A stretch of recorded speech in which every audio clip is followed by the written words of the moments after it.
there Booktube, and today I've got a little update on some of the books I've been reading, but with a twist. These books have taken me a ridiculously long time to get through, and I'm going to count down to the ones that took me the least time to the one that took me the most time. So I'll dive straight in, and the first one I'm going to tell you about is All Changed by Elizabeth Jane Howard, and this is the fifth and final book in the Cazalet Chronicles, and I listened to this on audiobook and it didn't disappoint. It wrapped up the Cazalet Chronicles that follow this wealthy family from before the Second World War right up until the 60s, and you see how the fate of the family can be impacted upon by war and how their finances can suffer and can peak.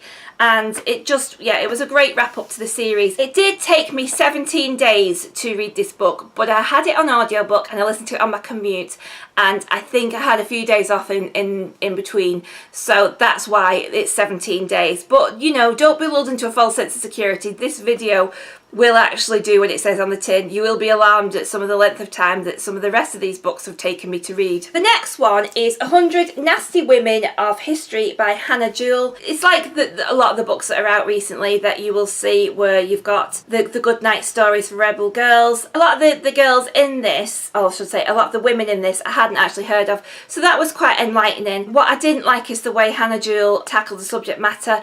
I just didn't like the humour that she injected into it. I thought it was a little bit irreverent and sometimes a little bit rude.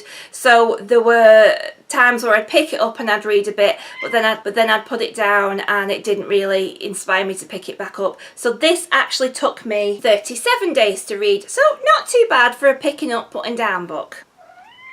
Next book I've got to show you is The Trauma Cleaner by Sarah Krasnostein. Now I picked this up as soon as I got it, and I read the first chapter and it wasn't what I was expecting, and so I put it down for quite a long time.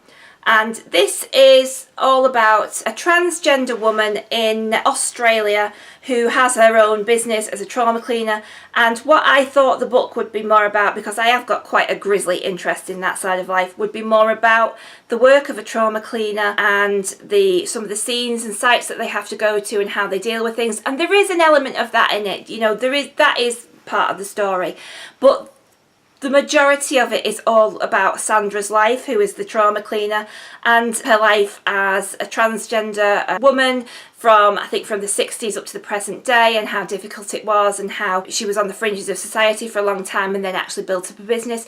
It was interesting, but it wasn't what I wanted. I wanted a book about trauma cleaning, so this took me a whopping 121 days to read, and it's not even that big a book, but I did want to read it, I did want to finish it, but other things caught my attention. The next one I've got to tell you about is the first book in the Chronicles of St. Mary series, and that is Just One Damn Thing After Another by Jodie Taylor. This I read on my Kindle and then I finished it off on audiobook because I did just have to get the damn thing finished. This follows a group of scientists and historians who actually can travel back in time and witness history firsthand. They go to different places and it was okay, and I wanted a lot from it, but I just didn't really like the characters in it. There was nobody who actually I felt was that well developed in the storyline. Nobody I actually cared for. Didn't care if they died or survived. I found that the story it was just one damn thing after another. So maybe, you know, my fault is that, you know, it didn't actually lie to me with its title, but I just felt it was just moving too quickly, and I do like a fast-paced book without any fleshing out of it, so I didn't love it. So I picked it up, read bits on and off, and then this one took me a magnificent 334 days to finish, so almost 1 year. Now we get to our final one, and this is Gone with the Wind by Margaret Mitchell.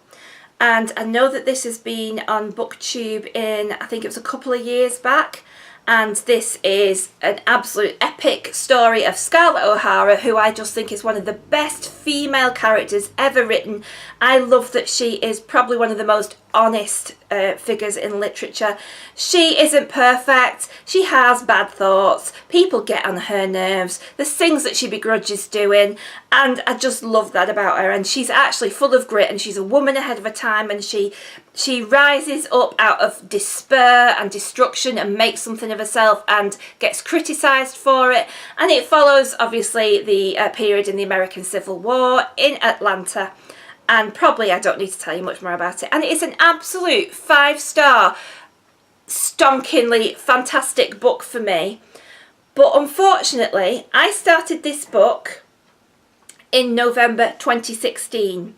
And I've only recently finished it. And it took me a whopping 694 days to finish it. And it's, like I said, it's not because I wasn't enjoying it, it's because it's such a huge book, and the copy that I've got, and it's like over 1,000 pages, but the typeface is tiny, and when you finish a chapter, it doesn't sort of have a blank bit of page, it starts again, and I just find the size of it overwhelming. And for me, I've probably got a problem with my attention span in that it's not the best, and so I'd read chunks of it, really love it, be completely enjoying it, and then just look at the size of it and the amount of book that I had left to read, and then just go off and read something else, and then get sidetracked for months on end, and then pick it up and do it all again. And so I actually was having a look at the books, and I had piles and piles of books that I'd read bits of, and that's what I've been doing recently, and that's hence this video, where I've actually recently just thought I'm just going to read one book at a time, and if I'm not enjoying it, I'm going to DNF it. I've read all those books that I've got bookmarks in halfway through. So that is the book that has taken me the absolute longest to read. Let me know if you're like me, if you've had any books that have taken you a long time to read, that because normally I would DNF them if I wasn't enjoying them, but these are books that I did actually want to finish. They just took me a ridiculous amount of time to get to the end. So let me know what you think of this. Let me know if you've got any similar issues that I've had. We'll have a chat in the comments down below, and I'll see you all soon, BookTube. Keep reading. Bye!